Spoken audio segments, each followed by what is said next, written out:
আজ 19শে জ্যৈষ্ঠ, লোকনাথ বাবার তিরোধান দিবস। প্রতি বছরের মতন আজকেও সামান্যটুকু আমি আয়োজন করেছি। একটু বাবাকে প্রসাদ করে দিয়েছি।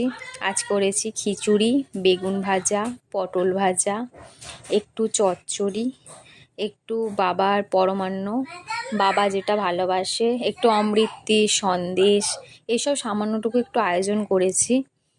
তো দেখি যতটুকু সামর্থ্য হয়েছে বাবাকে একটু পুজো করেছি, সেটুকুই তোমাদের সাথে শেয়ার করলাম।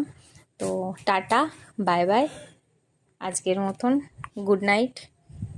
ভালো লাগলে লাইক অ্যান্ড কমেন্ট করে দিও।